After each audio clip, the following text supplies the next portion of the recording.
Buenos días, mi nombre es Óscar Stanley Rosales Borbor, estudiante del tercer semestre de la carrera de Educación General Básica. A continuación, daré a conocer un poco de lo aprendido en las unidades 1 y 2 de la asignatura de Diseño y Planificación Curricular. Durante todo este proceso de enseñanza-aprendizaje, hemos aprendido temas fundamentales que conforman la planificación curricular, mismas que enriquecerán nuestro conocimiento y fortalecerán nuestra formación personal y profesional. Cabe destacar que este proceso de enseñanza-aprendizaje se dividió por temas, como 1.1, generalidades de la planificación escolar. En ellas podemos ver su definición, sus características e importancia. 1.2, enfoque de gestión escolar. 1.2.1, enfoque de gestión basada en liderazgo pedagógico. 1.2.2, enfoque de gestión participativa.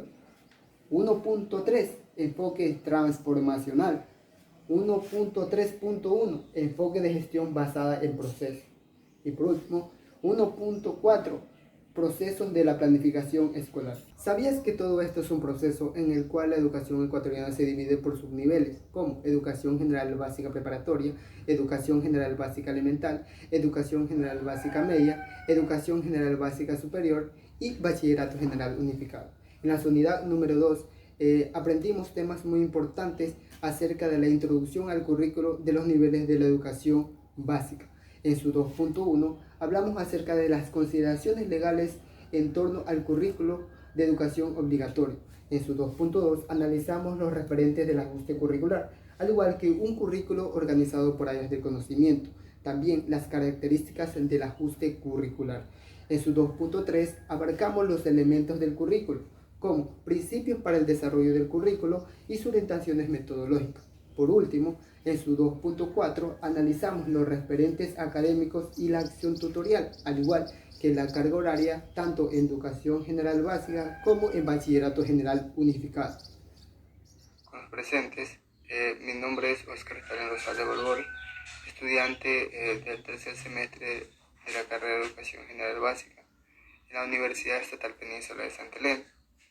A continuación, daré a conocer un poco del aprendido en la unidad número 1 de la asignatura de Diseño y Planificación Curricular, misma que conforma unos puntos muy importantes, esenciales para una buena planificación. Antes de empezar con esta pequeña charla, quisiera darles a conocer una frase célebre de uno de los autores que fue muy influyente en lo que respecta a la educación, como lo es Jean Piaget.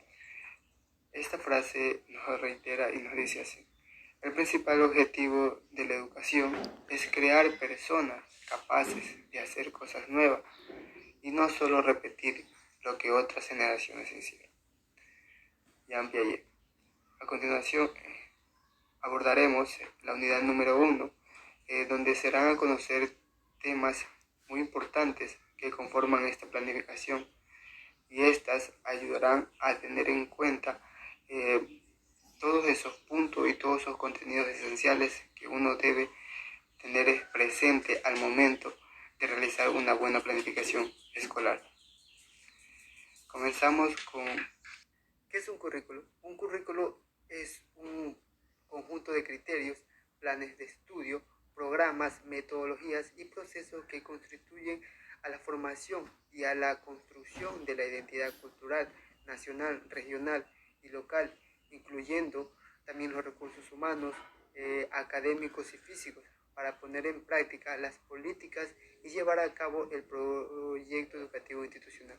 En otras palabras, el currículo es la estructura esencial de una asignatura o de un conjunto de asignaturas, ya sea de un colegio, instituto tecnológico o una universidad, donde dicha estructura se compone de planteamientos concretos y se compone de 4 elementos básicos como objetivos, contenidos, metodologías y evaluación.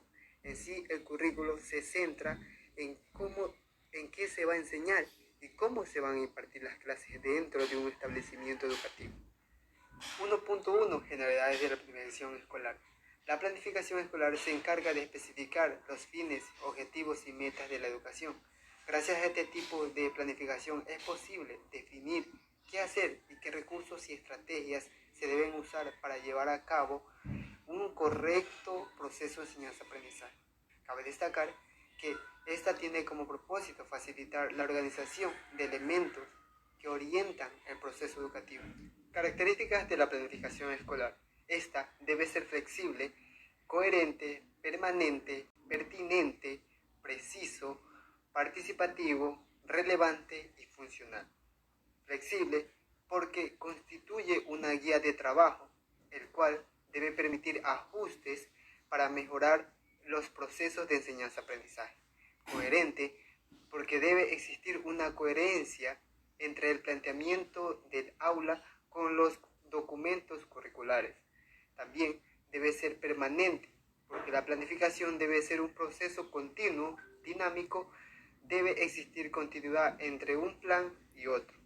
Permanente porque aquí la planificación didáctica debe responder a las competencias educativas, a los propósitos del grado, los avances de la ciencia y las técnicas. Esta también debe ser precisa porque se refiere al currículo que realizan los estudiantes y los docentes en el contexto en el que interactúan con propósitos definidos de enseñar y aprender.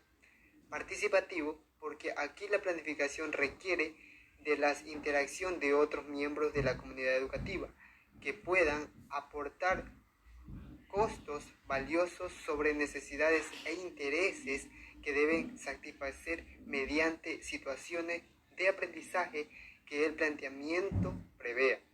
También nos dice que debe ser relevante porque la planificación es necesaria como instrumento de trabajo de los docentes. También debe ser funcional. Aquí debe ser un proceso que oriente de forma rápida la labor del docente, igual que le ayuden a tomar decisiones, retroalimentar el proceso y ofrecer seguridad en funciones educativas. Importancia de la planificación escolar. Esta constituye un espacio donde se organizan, articulan y sistematizan las metodologías pedagógicas del docente y las condiciones particulares del currículo.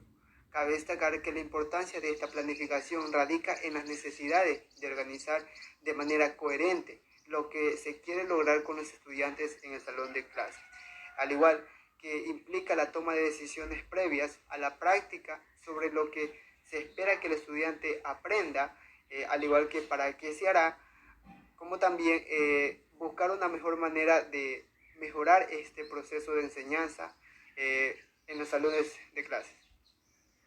Dentro de las generalidades de la planificación escolar encontramos unos componentes fundamentales al momento de desarrollar esta planificación, como lo es que hay que enseñar, cuándo hay que enseñar, cómo hay que enseñar, qué, cómo y cuándo evaluar. Estos componentes son muy importantes al momento de desarrollar esta planificación escolar. Como primer punto tenemos que hay que enseñar. Como futuros maestros tenemos mucho conocimiento y quizás queremos impartirlo todos a nuestros estudiantes. Pero es importante que tengamos en cuenta qué enseñar para así dar una correcta guía a nuestros alumnos. Para enseñar es fundamental tener en cuenta un enfoque. Ese enfoque lo logramos identificando primero hacia quién va dirigida la enseñanza, ya que sabemos que no es lo mismo enseñar a un niño, adolescente o adulto, ya que sus necesidades y capacidades de adaptación, al igual que su conocimiento, son totalmente diferentes. De igual manera, es importante tener en cuenta el entorno social y cultural en el que se va a impartir la enseñanza, ya que esto va a marcar pautas importantes en el proceso de enseñanza-aprendizaje de cada niño. Como siguiente punto tenemos cuándo hay que enseñar, ¿ya? ¿Cuándo es el momento pertinente para hacerlo? Aquí es importante que realicemos un cronograma donde deba manejar actividades y contenidos, donde las actividades deben ir orientadas hacia la psicología educativa, misma que nos dice que tenemos que interactuar con los estudiantes y la vida cotidiana y sus vivencias, ya que estas serán fundamentales para que los estudiantes comprendan mucho mejor el tema que se está impartiendo. De igual manera, es fundamental mantener un orden en este proceso de enseñanza-aprendizaje. Bien, ya tenemos claro qué hay que enseñar, cuándo hay que enseñar. Ahora haremos énfasis a cómo hay que enseñar. Sabemos que cada público es diferente, entonces debemos saber cómo enseñar. Para ello están las llamadas estrategias de enseñanza, para poder comprender las habilidades de nuestros estudiantes, al igual que sus actitudes y sus aspectos a mejorar. Para darnos cuenta un poco más acerca de esto, podemos realizar algunas actividades pedagógicas que vayan induciendo a nosotros qué es lo que tenemos que preparar específicamente, al igual que tenemos que preguntarnos cómo vamos a hacer uso de aquel conocimiento previo que el niño ya posee, al igual que cómo vamos a insertar el nuevo aprendizaje, ya que sabemos que un buen maestro es aquel que se interesa por que su estudiante aprenda cada día, al igual que busque las herramientas y las implemente para que pueda seguir aprendiendo y no se quede con lo ya aprendido. Por último, tenemos qué, cómo y cuándo hay que evaluar. Llegamos a la evaluación, el momento que a muchos de los estudiantes los asusta. Por ello, es importante que lo hagamos conocer que esto no es más que una retroalimentación o evaluación, ya que ayuda a poder comprobar qué tanto ha cumplido el estudiante mediante las metas y los objetivos propuestos al comienzo del programa. Así se podrá evaluar sus habilidades y sus actitudes ya adquiridas hasta el momento. La evaluación nos permite dos cosas. Primero, una acreditación, que es cuando el docente se siente enriquecido por aquel aprovechamiento que ha tenido el estudiante mediante el conocimiento que manda el currículo, al igual que la calificación, que es un valor numérico y cuantitativo que le da el docente al estudiante por el esfuerzo mostrado en todo el proceso. Los tres niveles de concreción curricular, maso, meso y micro. El macrocurrículo se refiere a los diseños curriculares de base, es decir, el Ministerio de Educación. En esta se fijan lineamientos de políticas educativas del país, es la matriz del proyecto educativo. En esta se plantean objetivos, directrices de una nación. En el mesocurrículo se refiere a los programas de institución educativa. Es el nivel de decisión sobre los contenidos que da coherencia a la práctica docente. En esta se concretan el diseño curricular. El tercer nivel de concreción curricular es el microcurrículo. En esta se refieren a aquellos programas en el aula, es decir, el lugar donde se va a impartir estos conocimientos. Cabe destacar que esta es una herramienta de trabajo para los docentes, en la que se proponen una serie de recursos educativos necesarios para la práctica con el fin de facilitar y adaptar soluciones a los diversos problemas que pueden presentarse en ellas. Gestión escolar. ¿Qué es un enfoque de gestión escolar? Un enfoque de gestión escolar es un conjunto de procesos de toma de decisiones y de ejecución de acción que permite llevar a cabo la práctica pedagógica y su ejecución en la evaluación. En su 1.2 encontramos los enfoques de gestión basados en liderazgo pedagógico. Esta está relacionado con un conjunto de actividades encaminadas a la mejora de los procesos de enseñanza-aprendizaje.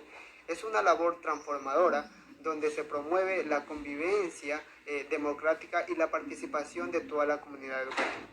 También tenemos lo que es el enfoque de gestión participativa, donde esta es aquella que comprende la participación de todos los actores de la unidad educativa.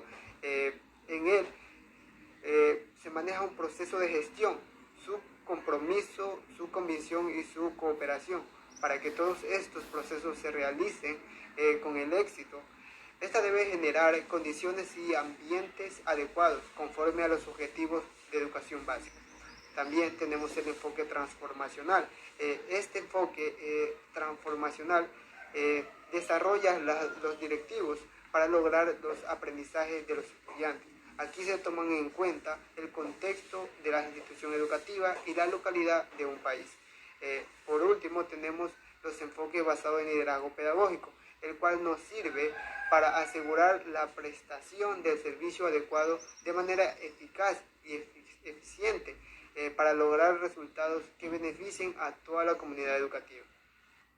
1.4 Proceso de la planificación educativa.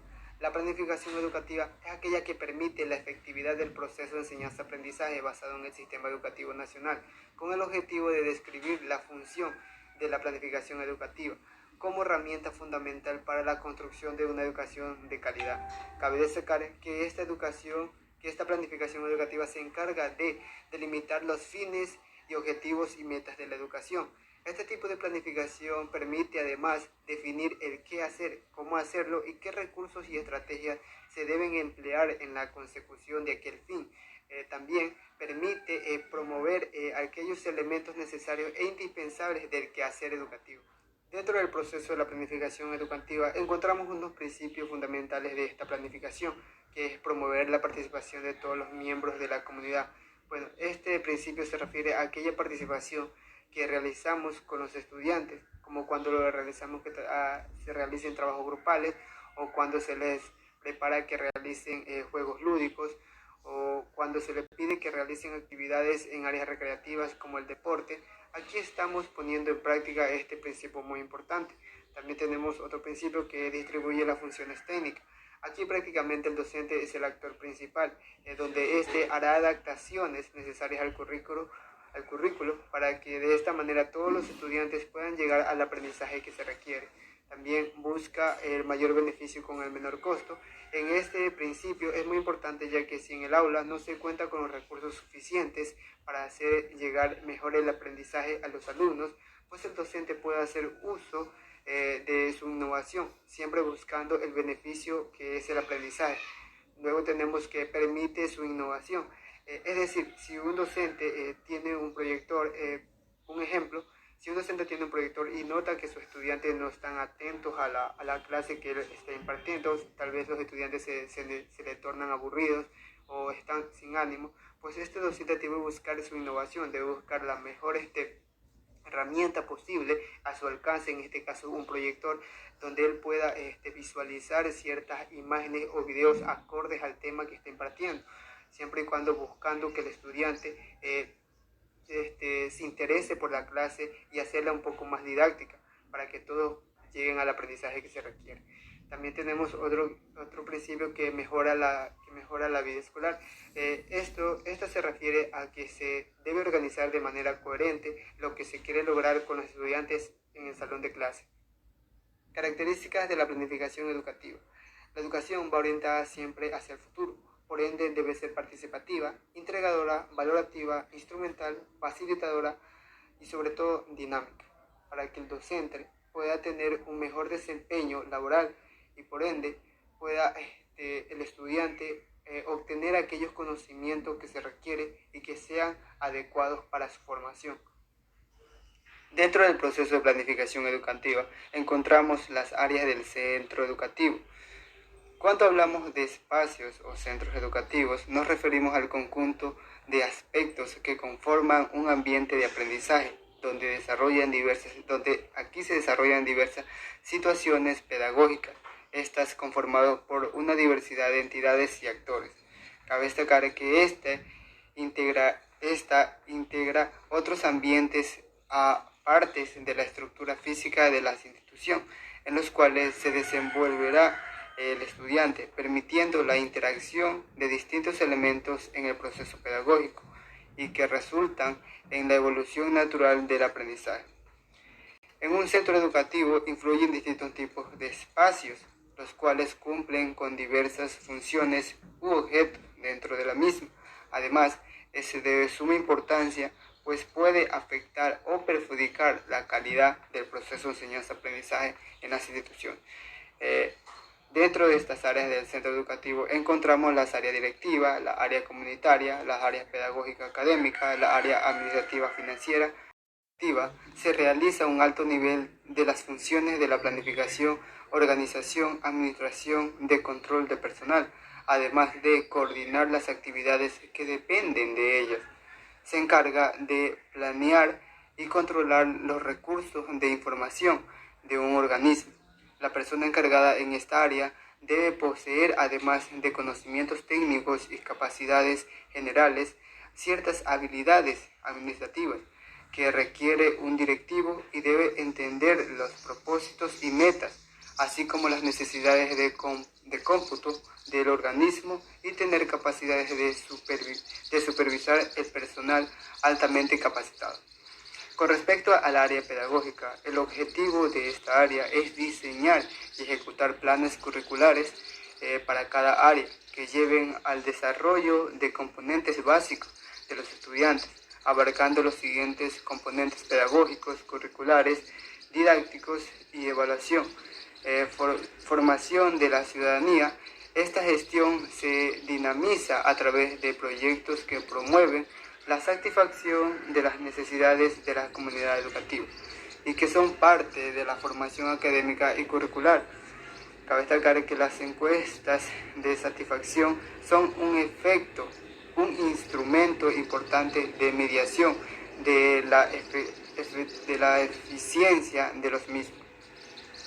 Con respecto al área comunitaria, el área comunitaria para todo el proceso en el que trabaja, se utiliza una metodología de trabajo educativo y formativa, de capacitación participativa, dinámica, equitativa, hipercompetencia cultural y de género. Tiene como característica fundamental la participación activa de los destinatarios, quienes se convierten en actores de nuestra propia mejora. Con la finalidad de este espacio se centra en hacer intervención social, sumando los esfuerzos de los pobladores, de las regiones, los grupos intermediarios como las escuelas, empresas, asociaciones agrupacionales y a veces hasta el gobierno, para mejorar las condiciones económicas, sociales y culturales de la comunidad con la que colabora. Con respecto al área administrativa, es el conjunto de actividades que se realiza para dirigir una organización mediante una conducción racional de tareas, esfuerzos y recursos y capacidades, de controlar y coordinar las acciones y los distintos roles que se desempeñan dentro de la institución o empresa, permitiendo prevenir problemas y alcanzar los objetivos de conducción sin temáticas de una corrupción de gestión administrativa que favorece la obtención de resultados favorables para la organización. Con lo aprendido en las unidades 1 y 2 de la asignatura de diseño y planificación curricular, ahora abarcaremos su unidad número 2, donde en su 2.1 analizamos las consideraciones legales en torno al currículo de educación obligatoria. La Constitución de la República de Ecuador en el 2008, en su artículo 26, estipula que la educación es un derecho de las personas a lo largo de su vida y es un deber ineludible e inexcusable del Estado. De igual manera, en su artículo 343, esta reconoce que el centro del proceso educativo es el sujeto que aprende, en este caso el niño, que acude a una institución educativa a que le imparta ciertos conocimientos que serán fundamentales para su vida. También esta nos dice que el Sistema Nacional de Educación integrará una visión intercultural acorde con las diversidades geográficas, culturales y lingüísticas del país. De igual manera, esta fomentará el respeto de los derechos de las comunidades, pueblos y nacionalidades. Dentro de estas consideraciones legales, la Ley Orgánica de Educación Intercultural también se manifiesta, específicamente su artículo 2, letra W. Esta nos reitera que garantizará el derecho a las personas a una educación de calidad y calidez, pertinentes, adecuadas, contextualizadas, articuladas en todo el proceso educativo, en sus sistemas, niveles, subniveles y modalidades, que incluyan obviamente evaluaciones permanentes. Asimismo, esta nos dice que garantizará la concepción del educando como el centro del proceso educativo, como una flexibilidad y propiedades de contenidos, de procesos y metodologías que se adapten a sus necesidades y realidades fundamentales. También esta promoverá ciertas condiciones adecuadas de respeto, tolerancia, afecto y generará un clima escolar propicio en todo el proceso de enseñanza-aprendizaje.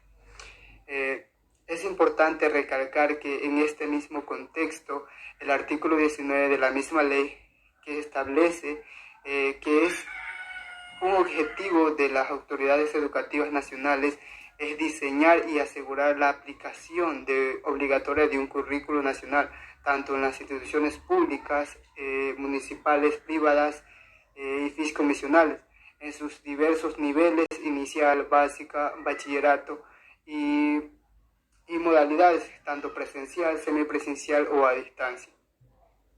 Por otro lado, es fundamental mencionar que el reglamento de la Ley Orgánica de la Educación Intercultural, en su artículo 9, manifiesta que es obligatorio que las instituciones cuenten con un currículo nacional en todas las instituciones educativas del país, independientemente de sus sustentamientos y sus modalidades, al igual que en su artículo 11 nos explica que el contenido del currículo nacional contiene los conocimientos básicos obligatorios que los estudiantes del sistema educativo nacional deben cumplir.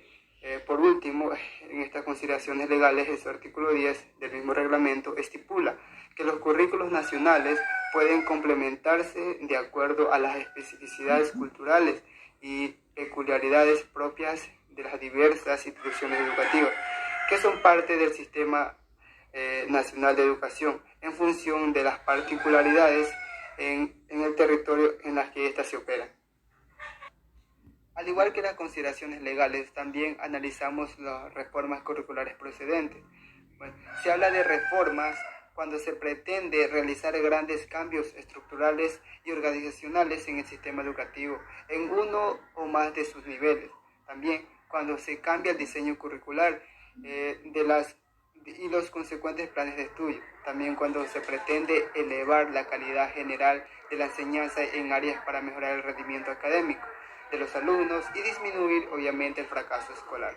También cuando se quiere introducir cambios en el estilos pedagógicos de los docentes. Existen dos reformas curriculares de educación general básica y bachillerato general unificado, que sirven como punto de partidas a la actualización del currículo. La primera reforma del currículo es la de educación general básica, a la que nos referimos. Esta tuvo lugar en el año 1996. Esta propuesta proporcionaba ciertos lineamientos curriculares para el tratamiento de las propiedades transversales del currículo, como las destrezas fundamentales y los contenidos mínimos obligatorios para cada año, así como las recomendaciones metodológicas generales para cada área de estudio. Cabe destacar que esta no presentaba una claridad entre sus contenidos mínimos obligatorios, como aquellas destrezas que deberían desarrollarse en los alumnos. Además que esta carecía de criterios e indicadores de evaluación. Por este motivo que se abordó un proceso de actualización y fortalecimiento curricular de la educación general básica, que dio lugar a una nueva propuesta que entraría en vigor en el año 2009, mediante un acuerdo ministerial. En el caso del área de educación física, la nueva propuesta entraría en vigor en el año 2012, mientras que la educación cultural y artística se mantendría el currículo de cultura estética que surgió en el año 1997. Para el desarrollo de este documento se partió de los principios de la pedagogía crítica, considerándose que el estudiante debía convertirse en el protagonismo del proceso de enseñanza-aprendizaje, tal y como lo establece el artículo 343. Reconoce que el centro del proceso educativo es el sujeto que aprende. Con respecto al bachillerato general unificado, este entraría en vigor en el año 2011. Este documento surgió con el propósito de brindar a los estudiantes una formación general acorde a su edad, y vino a sustituir al conjunto de planes y programas por especializaciones que se empleaban hasta el momento por el nivel de educación, articulando esta oferta formativa con el currículo vigente de educación general básica y respondiendo a las mismas estructuras. Con respecto a 2.2, los referentes del ajuste curricular, los currículos de educación general básica y bachillerato general unificado que se presentan a continuación plantea un ajuste a partir de la información proporcionada anteriormente por el país en la relación con la aplicación de la propuesta curricular para la educación general básica, que entraría en vigor en el año 2010, como se mencionaba anteriormente. Esta información fue clave para el desarrollo del proceso del ajuste curricular, donde se recabó a través de los monitoreos realizados en mayo en el 2011 a noviembre del 2012. Con este punto de partida, los docentes ecuatorianos de Educación General Básica y Bachillerato General Unificado y Educación Superior, además de consultores nacionales e internacionales, realizaron una revisión del currículo de los dos niveles de educación obligatoria, que consistió en analizar el rigor epistemológico, esto que se refiere al estudio de las formas que se toman en toda la educabilidad del currículo para generar aprendizajes comprometidos con la construcción del conocimiento científico. Este rigor epistemológico y el curricular de los documentos, aspectos que fundamenta la nueva propuesta curricular, la cantidad de prácticas exitosas del aula, el estudio comparativo de modelos curriculares de otros países y en especial el criterio de los docentes ecuatorianos con experiencia curricular y disciplinar en las áreas de las asignaturas de lengua y literatura, matemáticas, ciencias naturales, ciencias sociales, educación cultural y artística, educación física, de los niveles de educación fueron la base para este ajuste curricular. Bien, ahora abarcaremos un currículo organizado por áreas de conocimiento. El currículo está organizado por 8 áreas con sus respectivas asignaturas, donde los aprendizajes que se hagan en la misma llevan a alcanzar el perfil de salida del bachillerato ecuatoriano, tanto en educación general básica como en bachillerato general unificado. Tanto para el nivel de educación general básica como para el de bachillerato general unificado, los estudiantes, para avanzar hacia el perfil de salida, deben desarrollar aprendizajes de las asignaturas de las siguientes áreas del conocimiento, que es lengua y literatura, matemáticas, ciencias naturales, ciencias sociales y artística, interdisciplinar. Estas áreas se desarrollan a través de las siguientes asignaturas, que son fundamentales en los estudiantes para que puedan culminar este proceso de enseñanza-aprendizaje. Con respecto a las características del ajuste curricular, en el documento curricular cada área se estructura por subniveles, organizando los aprendizajes en bloques curriculares que responden a criterios epistemológicos, didácticos y pedagógicos propios. Por este motivo, el bloque curricular agrupa y secuencia aprendizajes que promuevan alcanzar desde el primer año de la educación general básica hasta el bachillerato general unificado, constituyéndose en una división longitudinal del área a lo largo de los estudios obligatorios. En su 2.3, en esta unidad analizamos los siguientes elementos curriculares, como los objetivos generales del área, los objetivos de los subniveles, los objetivos del área por nivel, al igual que los contenidos básicos determinados en las destrezas con criterio de desempeño para cada área y su nivel, y organizadas en los bloques curriculares. Aquí también se plantean criterios e indicadores de evaluación por su nivel. En este marco se hacen también ajustes de las destrezas con criterios de desempeño de todas las asignaturas de las diferentes áreas del conocimiento, enfocándose en el reconocimiento de los aprendizajes básicos y de estos los básicos imprescindibles, al igual que los básicos deseables. Principio para el desarrollo del currículo. Como ya se ha dicho, el presente currículo se ha diseñado mediante destrezas con criterio de desempeño, que apuntan a que los estudiantes movilicen e integren los conocimientos, habilidades y actitudes propuestos en ellas, en situaciones concretas, aplicando operaciones mentales complejas con sustento en esquemas de conocimientos con la finalidad de que sean capaces de realizar acciones adaptadas a situaciones y que a su vez puedan ser transferidas a acciones similares en el contexto diverso. De este modo se da sentido a los aprendizajes y se establecen las funciones para aprendizajes futuros y se brinda a los estudiantes la oportunidad de ser eficaz en las aplicaciones de los conocimientos adquiridos a actividades de su vida cotidiana.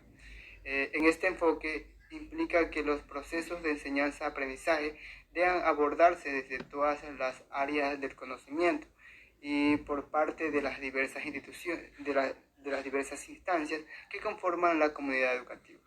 La visión interdisciplinar y multidisciplinar del conocimiento resalta las conexiones entre diferentes áreas y aportaciones de cada una de ellas a la comprensión global de los fenómenos estudiados. Las destrezas no se adquieren en un determinado momento, ni permanecen inalterables, sino que implican un proceso de desarrollo mediante el cual los estudiantes van adquiriendo mayores niveles de desempeño en el uso de la misma.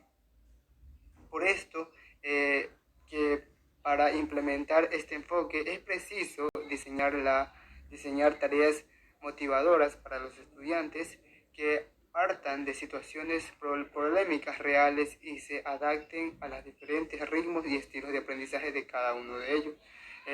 Esto que les favorezcan las capacidades de aprender por sí mismos y promuevan obviamente el trabajo en equipo, haciendo uso de métodos, recursos y materiales didácticos diversos en cualquier. Del mismo modo, es preciso potenciar el uso de la diversidad, fuentes de información y estudio presentes en la sociedad del conocimiento sobre los temas y problemas que afectan a todas las personas en un mundo globalizado, entre las que se consideran la salud, la pobreza, el mundo, el agotamiento de los recursos naturales, la superpoblación, la contaminación, el calentamiento de la tierra, la violencia, el racismo, la emigración y la seguridad entre las personas y pueblos y naciones, así como poner en valor la contribución de las diferentes sociedades, civilizaciones y culturas al desarrollar de la humanidad, entre otros conjuntos de temas y problemas que tienen una consideración transversal en el currículo y cuyo tratamiento debe partir siempre desde de las consideraciones de sus efectos en el contexto más cercano. Como ustedes pueden observar aquí en los principios de desarrollo del currículo, nos dice que el actual currículo ha diseñado mediante destrezas con criterios de desempeños que el estudiante debe fortalecer esos conocimientos para así poder tener cierta capacidad de adaptar todo lo aprendido en su contexto, ya sea cultural o cualquier otro tipo de contexto. También que con esta finalidad de que sean capaces de realizar acciones adaptadas a cualquier situación, que lo aprendido no simplemente se le quede para ellos, simplemente que lo que ellos aprenden deba adaptarse en cualquier contexto, deban aplicar lo aprendido en su vida diaria. En este enfoque implica que se deba abordar desde todas las áreas del conocimiento que conforman la comunidad educativa. Bien, ahora continuamos con las orientaciones metodológicas. Las orientaciones metodológicas se refieren al uso que se hace de los métodos, estrategias y estilos de enseñanza, que a su vez son las herramientas de las que disponen los docentes para construir el proceso de enseñanza-aprendizaje, también la evaluación. Los métodos deben estar en función de los objetivos y las características de las actividades. Las estrategias estarán relacionadas con las actividades. Los estilos a utilizar serán variados y dependerán de las actividades a desarrollar. Se fomentará una metodología centrada en la actividad y participación de los estudiantes que favorezcan el pensamiento racional, crítico, el trabajo individual, cooperativo del alumnado en las aulas, que conlleve la lectura y la investigación, así como las diferentes posibilidades de expresión. El aprendizaje mediante las orientaciones metodológicas, nos dice que el aprendizaje debe desarrollarse en una variedad de procesos cognitivos. Los estudiantes deben ser capaces de poner en práctica un amplio repertorio de procesos, tales como identificar, analizar, reconocer, asociar, reflexionar, razonar, deducir, inducir, decidir, explicar, crear, etc., evitando que las situaciones de aprendizaje se centren tan solo en lo desarrollado en algunos de ellos. Es importante destacar el papel fundamental que juega la lectura en el desarrollo de las capacidades de los estudiantes. Por ello, las programaciones didácticas de todas las áreas incluirán actividades y tareas para el desarrollo de las competencias lectoras. Asimismo, las tecnologías de la información y la comunicación formarán parte del uso de estas habilidades como instrumento facilitador para el desarrollo del currículo. En su 2.4 analizamos el refuerzo académico y la acción tutorial, donde nos dice que el refuerzo académico son aquellas estrategias planificadas para fortalecer la adquisición de aprendizajes esperados en la selección de unidad y grado respectivo, siempre y cuando éstas mejoren los resultados académicos. Entre estas, las estrategias que deben referirse al proyecto curricular de centro y a la planificación del aula y al plan escolar anual. En este refuerzo académico analizamos el artículo 208 del reglamento de la LOEI, que corresponde a las instituciones educativas a diseñar e implementar planes de refuerzo académico y acción tutorial que puedan comprender el diseño general de este tipo de acción, que ha de quedar recogido en el proyecto educativo institucional. Cada año escolar, los docentes tutores concretan estos programas y actuaciones de contenidos en el proyecto educativo institucional. En función de su grupo de estudiantes, atendiendo para ellos a sus características específicas, así como a esas necesidades detectadas por aquellos estudiantes. Cabe destacar que los docentes debemos tomar en cuenta estrategias y metodologías que favorezcan la participación activa de los estudiantes y la construcción de su propio aprendizaje. Al igual que el refuerzo académico y la acción tutorial, analizamos la carga horaria. Bien, la carga horaria se refiere al tiempo que debemos permanecer en algún lugar determinado. Por ejemplo, en un trabajo, tener una carga horaria de 8 horas diarias en la semana sería una carga horaria de 48 horas semanales, calculando que trabajaríamos 5 días. La carga horaria es muy importante. Hace uso correcto de la misma garantizará el éxito en el proceso de enseñanza-aprendizaje, ya que al aprovechar las horas de clase, las horas para planificar y para utilizar en actividades extracurriculares, ayudará al maestro a diseñar estrategias y técnicas, métodos y planes, actividades para fortalecer el proceso de enseñanza-aprendizaje en los alumnos. Cuando el maestro aprovecha las horas de cada asignatura, a la vez se guía de la planificación, los temas serán muy impartidos en su tiempo, no solamente establecido, sino que en tiempos se aprovechará al máximo para determinar si es posible antes y a la vez repasar lo expuesto. Considero que el maestro debe aprovechar no solo las actividades curriculares, sino que las extracurriculares. Cada asignatura tiene una carga horaria semanal y mensual parecida a algunas y diferentes a otras. Esa hora deben ser utilizadas fielmente, de lo contrario hará un abstracto no solo en el maestro, sino también en los alumnos. Bien, esta ha sido mi presentación con respecto a las unidades 1 y 2 de la asignatura de Diseño y Planificación Curricular. Espero haya sido de su total agrado, y antes de finalizar con esta pequeña participación, quiero dar a conocer una frase que es con base a la educación de Nelson Mandela. Esta frase reitera y nos dice así: que la educación es el arma más poderosa que puedes usar para cambiar el mundo.